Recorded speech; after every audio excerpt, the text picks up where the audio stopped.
Ya que has hablado de las medidas del gobierno, que esto también te lo quería comentar, eh, en el gobierno español, pero es que a país que te vayas, la mayoría están tomando este tipo de decisiones que si lo miras históricamente, siempre que ha habido una época muy inflacionaria, como bien lo has mirado con tus clases y tal, lo primero que se intenta es control de precios, luego impuestos a las grandes fortunas, a los ricos y tal, y es justo lo que estamos viendo y cada vez más y más. O sea, esto y nunca funciona o casi nunca funciona en este tipo de...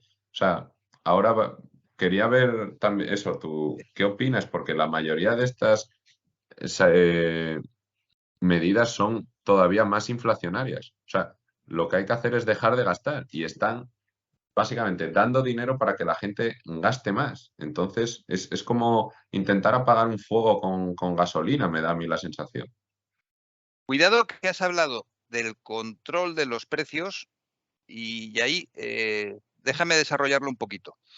Porque una cosa es poner un precio máximo, o sea, decir, las mascarillas se tienen que vender a 20 céntimos o el alquiler en tal sitio va a estar con un máximo. O sea, una cosa es poner un precio máximo, Sí, sí, como el lo gas. cual es como el gas, absolutamente, lo cual la economía ha demostrado, la ley de la oferta y la demanda, esto se ven primero, que es un desastre absoluto. Pero otra cosa es el control de los precios. Y me voy a explicar, porque esto es importante y la tecnología juega un papel fundamental. Eh, ¿Cuál es el problema en la formación de los precios? Pues por un lado está la oferta y la demanda, el mercado, y luego hay gente que abusa, todos abusamos de nuestra posición dominante. O sea, si tú puedes vender algo más caro, pues lo vas a intentar vender más caro. Sí. En este sentido, ¿qué sucede? Que cuando la economía cambia, o sea, cuando aparece una nueva noticia, cuando aparece una nueva subvención, cuando el gobierno toma una medida, en todos estos cambios se buscan nuevos precios de equilibrio. Y la gente que tiene una posición dominante abusa de su posición dominante y la gente que no tiene esa posición pues se deja llevar. O sea, al final ahí hay Ujú. un componente de formación del precio que hace que, por ejemplo, el beneficio de las eléctricas tiene que ver más con la formación del precio. Pero lo que te comentaba antes es que Repsol haya multiplicado por 4 el margen de refino. ¿Por qué? Porque ellos son un oligopolio y al final, ¿quién sufre? El cliente final. O sea, en este sentido, y me voy a ir a la agricultura en la cual, pues, se han llegado, o sea, este año hemos visto a principios de año cómo la gente tenía, o sea, cómo los productores de naranja dejaban las naranjas abandonadas para que gente se las llevara gratis. O sea, que los precios de las naranjas en origen son muy bajos y luego cuando vamos a los supermercados, además en un entorno de alta inflación, cada vez vemos precios más altos. Con la inflación, probablemente los agricultores estén respirando un poquito más relajados. ¿Por qué? Porque ellos también pueden subir un poco el precio. Pero sin duda, por mucho que hayan subido el precio, el intermediario se está llevando más. A lo que voy es, la tecnología nos permite conocer en detalle cómo se crea, cómo se forma ese precio. O sea, gracias a la tecnología podemos saber lo que está pasando en la lonja. Gracias a la tecnología podemos saber a qué precio vende CLH. Podemos ver los diferentes eslabones de la cadena de valor. Para mí Ujú. eso es fundamentalísimo, especialmente en una economía como en la que estamos, con unos precios que están cambiando cada día. Si queremos controlar la inflación, debemos conocer cómo se forma el precio. Y para mí, ese control de precios es fundamental. Pero cuidado, este control de precios tiene que ver con hacer información pública, no con el gobierno metiendo mano en los precios, o sea, sino con que todos sepamos cómo se está formando el precio en tiempo real. Porque así, insisto, Repsol, que fue noticia del otro día, ha multiplicado por 4 su margen de refino. ¿Eso qué quiere decir? Eso quiere decir a ver, que Repsol, usando su poder, está sacando mucho beneficio cuando hay mucha gente que está perdiendo. O sea, ahí se puede hacer algo. O sea, No sé si me estoy explicando, Jorge. Sí, En sí, sí. definitiva, O sea, a lo que me refiero es el gobierno industrial, la política fiscal tradicional, y voy a las pensiones, porque al final es una variante más de todo esto. No voy a las pensiones pensando en los efectos de segunda ronda, sino voy al problema de pensiones que tenemos en España. En España tenemos 10 millones de pensionistas y se paga en pensiones aproximadamente 155.000 millones de euros al año. Las cotizaciones son 135.000. O sea, hay una diferencia de 20.000 millones de euros entre lo que sale por un lado y lo que entra. O sea, tenemos un agujero de 20.000 millones de euros más o menos al año asociado con las pensiones y con una pirámide demográfica que, afortunadamente, pues nuestros padres cada vez viven más tiempo y mejor. Y luego, por el lado de la gente joven, cada vez somos menos y con contratos más precarios. O sea, el problema de las pensiones yo creo que es evidente. Ahora bien, ¿cómo actúa o cómo ha actuado justo antes del coronavirus el gobierno? Digo, este gobierno y todos los gobiernos anteriores. O sea, no tengo especial fijación por este gobierno. Pues han subido las pensiones un 2%. Café para todos. Por ejemplo, voy a ir a pensiones no contributivas. Las no contributivas no tienen cotizaciones. Son pensiones todavía más problemáticas. Alguien muy utilitarista y bastante desgraciado podría pensar, pues quito las pensiones casi no nada. contributivas, me las cargo y ya está. Pues es que hay pensiones contributivas, hay gente que recibe una pensión de menos de 500 euros. La pensión no contributiva está en menos de 500 euros. Estoy pensando en pensiones de viudas, por ejemplo. Esas pensiones, o sea, alguien que esté recibiendo menos de 500 euros al mes, esa pensión habría que subirla a un 30, un 40%. ¿Qué coño un 2 o un 3%? Habría que subirla un montón. Pero es que también hay viudas que tienen trabajo. Hay gente que tiene un trabajo, que cobra bastante y que está recibiendo una pensión no contributiva. ¿Qué te quiero decir con todo este rollo que te estoy metiendo? Que en lugar Forma de un estructural. 2% de café para todos, lo que hay que hacer es afilar el lápiz y sacar el bisturí. Porque recortar va a haber que recortar.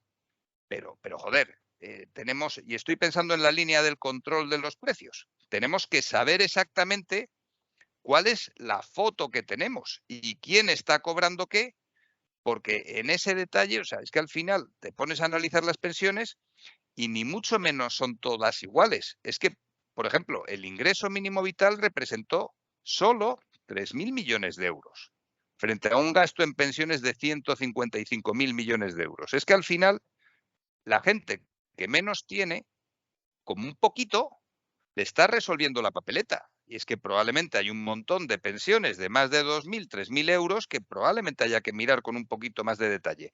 Que entiendo que es gente que se lo ha ganado, que lleva años currando, que lo que quieras. Pero es que el sistema en general, no solo el de pensiones, no es sostenible.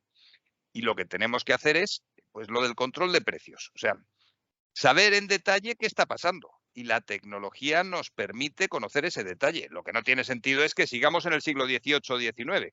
Sale el Estado de la Nación. Pues subo las pensiones, pues las bajo. Impuestos, no, hay que bajar los impuestos. No, hay que subirlos. Pero hijos de puta, ¿qué impuestos? O sea, perdón, a ver, ¿Qué impuestos habrá.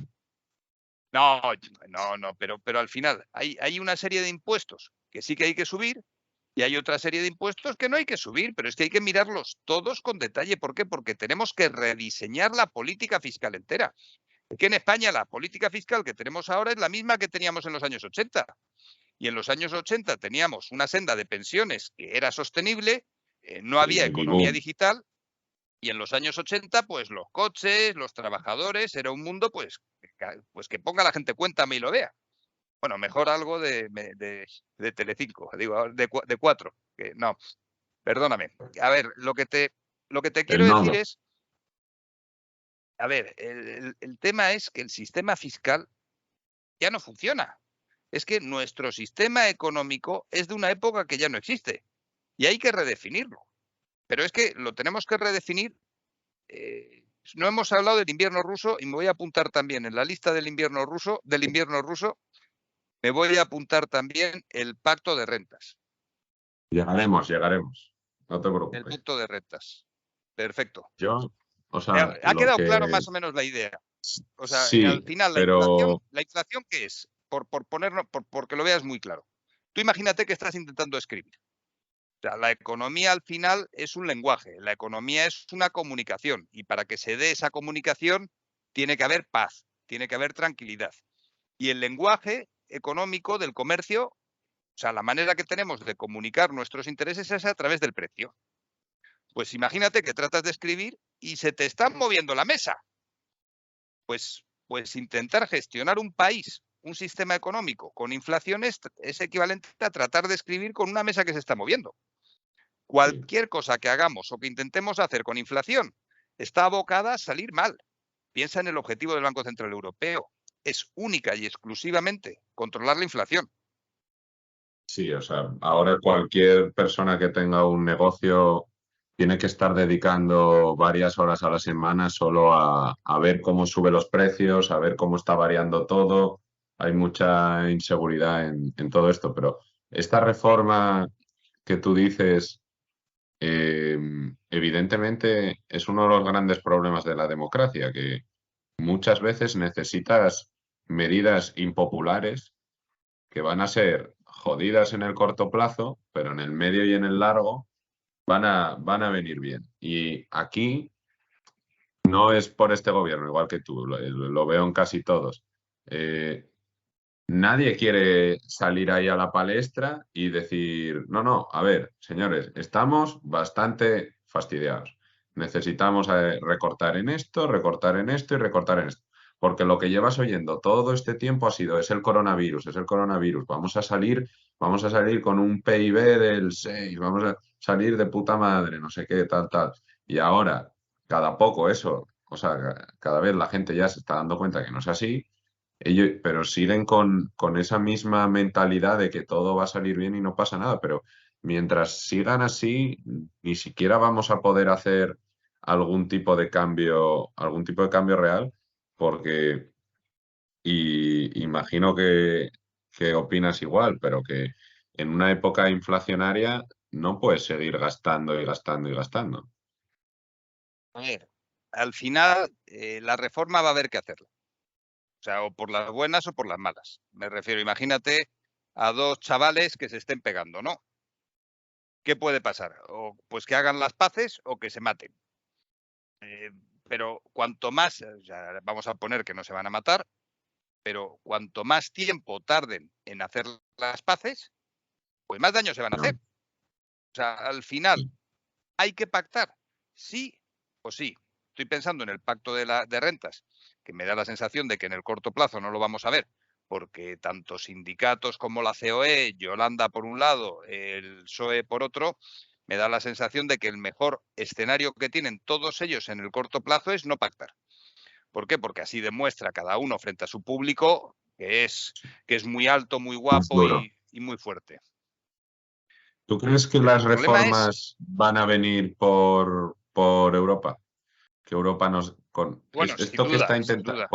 por cambiar luego al BCE y tal, así como un poco, pero ¿crees que las reformas nos las va a tener que imponer Europa con esto de que quieren ahora comprar deuda, pero solo de países del sur, que también podemos hablar de eso, y yo no sé muy bien cómo va a salir, pero que nos empiecen a poner condiciones como pasó en la anterior crisis con la troika y todo esto? O sea, que al final España sea tan caos que nadie vaya a hacer nada real y Europa ya diga, mira, a ver, o hacéis esto o os dejo que la deuda se os vaya un 200%.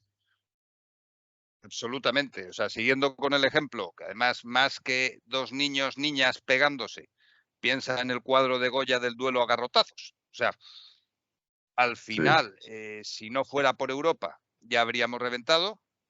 Nos ha sí, salvado que a mí se me ha roto un mito. Con Nadia Calviño, yo, a ver, se me ha caído un mito con Nadia Calviño porque lo que nos ha salvado durante el coronavirus ha sido Europa, pero aún a pesar de la salvación que ha sido Europa, mientras Irlanda se ha puesto en burra y ha aumentado, ha multiplicado su PIB, pues no sé si por dos, por tres, una verdadera salvajada, nosotros nos hemos puesto en cola y nos hemos acomodado a esa salvación europea. sí. Eh, el problema que tenemos es ese, que nos tenemos que poner de acuerdo. Y me da la sensación de que la voluntad de los políticos o sea, en la voluntad de los políticos españoles, al menos hasta Pablo Casado, y meto a Pablo Casado, no había una voluntad clara de llegar a acuerdo. Ahora el pacto de rentas no está el Partido Popular, es gobierno, sindicatos y patronal.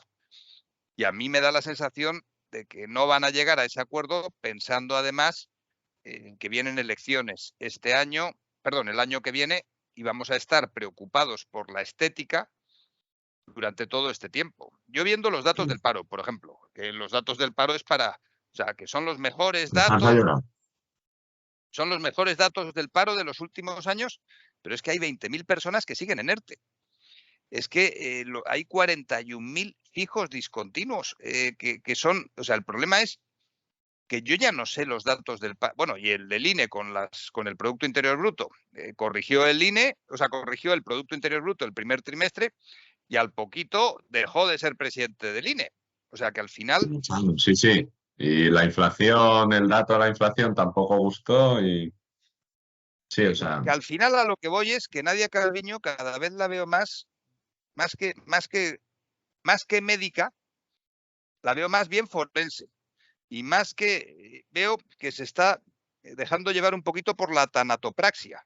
O sea, eso del maquillaje a los muertos. O sea, que nos está sí. dando unos datos, nos están dando unos datos de una economía que te cagas de bien, que va fenomenal, pero la realidad es No, que solo hay que tener ojos para ver cómo están las familias. Y los datos son muy, muy delicados. En ese sentido, pues ojalá llegaran, a ver, ojalá, sí, a ver, ojalá me ponga resfriado, o sea, si tengo malos hábitos de vida y estoy, imagínate, o sea, tengo un nivel de obesidad mórbida y como, pues ojalá me dé un infarto para empezar a hacer vida sana, a adelgazar y a cuidarme. Que mejor que no me dé el infarto, pero es que hay gente que necesita que le dé un infarto para cambiar hábitos de vida. Y hay gente que a partir del infarto cambia los hábitos de vida, le ve las orejas al lobo y entonces empieza a hacer las cosas de manera diferente. En ese sentido, me da la sensación de que en España necesitamos una intervención europea. Aún así, Jorge, yo creo que desde el 2013 estamos intervenidos también. O sea, sí. nos observan desde Europa, a Zapatero le hicieron pues quitarle la paga extra a los funcionarios y a los pensionistas, o sea, a los pensionistas, no sé, a los funcionarios. Eh, yo creo que estamos intervenidos. Lo que pasa es que decir en alto que un país está intervenido es feo y nos No están suena bien. interviniendo con perfil bajo.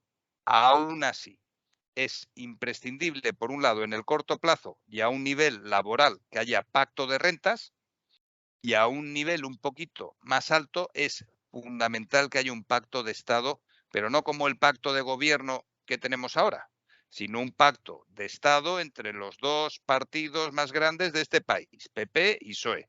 Y digo PP y PSOE y ojalá el resto de la gente se meta también. O sea, no tengo nada en contra de nadie.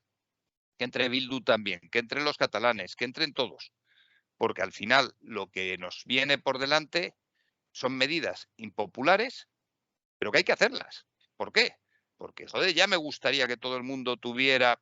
Llevamos unos años viviendo muy, muy bien y durante estos años no hemos hecho las reformas que tendríamos que haber hecho. Yo creo que es bastante objetivo. No sé, Jorge, si estoy diciendo alguna Sí, salvajada, sí, corrígeme, sí, por no. favor. Sí, opino muy, muy parecido a ti. Y España nunca ha llegado a hacer los deberes de verdad. Lo que decías del caso de Irlanda, Irlanda cogió y dijo, pues vamos a bajar impuestos como locos, sobre todo a las sociedades y demás, creando así que muchísimas empresas fueran para allá. Y aquí ahora mismo es todo lo contrario. O sea, las acciones ayer de todos los bancos se han desplomado porque salta el gobierno y dice que va a poner un 8% de... O sea, ¿lo estás haciendo muy bien? Pues venga, te liquidamos. Además que los bancos no están precisamente desde estos años con los tipos tan bajos ganando muchísimo, pero bueno, Aquí hay, al es que final... hay varias, digo, hay varias cosas que son de diferentes niveles y hay que tenerlas en cuenta todas. O sea, me voy a Iberdrola. Iberdrola tiene una capitalización de 65.000 millones de euros. 65.000 millones de euros. Pero es que Iberdrola, más, pues no sé el porcentaje, pero es que casi toda su cifra de negocio es fuera de España. Es que pasa lo mismo con el BBVA. Es que pasa lo mismo con el Banco Santander. Es que al final, lo que estabas diciendo, que tienen, o sea, y luego lo de criminalizar los bancos, a ver, que no han devuelto el rescate, que además estoy de acuerdo, que es que pero ¿qué sentido tiene criminalizar a grupos de población? Es que es absurdo. Discúlpame que te he Porque, interrumpido, Jorge. sí, no, siempre necesitas echarle la culpa a alguien. O sea, es por lo que digo que no, vamos, nunca me ha gustado mucho la política, de hecho me gusta más la geopolítica porque no entra tanto ahí, pero es que nunca asumen la culpa, o prácticamente nunca, de alguna política que haya salido mal o simplemente autocrítica en el sentido de, mira, estamos así, tenemos que hacer esto, esto y esto. No, la culpa es de este otro, de Putin, de no sé qué, de no sé cuánto. Yo Y al final, el es sábado que pasado en la Sexta, sí, es que en línea con lo que estás diciendo, el sábado pasado en la Sexta, si hubiera hablado como estoy hablando ahora, pues no sé si hubiera sido facha o antiespañol o sea, porque al final, o sea, además, hace 2 semanas Pedro Sánchez dijo, después de que el Banco Central Europeo dijo que nos preparáramos para el apocalipsis, que lo dijo literalmente el Banco Central Europeo, preparáramos para el apocalipsis, Pedro Sánchez dijo que venían curvas. Pero ahora, como está el debate del Estado de la Nación, dice que no vienen curvas, que el turismo va a ser maravilloso y que los fachas somos los que decimos cosas negativas. Y te metes en esa dinámica del qué dirán o de Twitter. Es que me están viendo no sé cuántos millones de personas en Twitter. Es que si me meto mucho con el gobierno, no con el gobierno, o si digo lo que pienso, te no, autocensuras tú por un lado, te dejas llevar por la mole y dices, joder, es que estoy contribuyendo a toda esta mierda.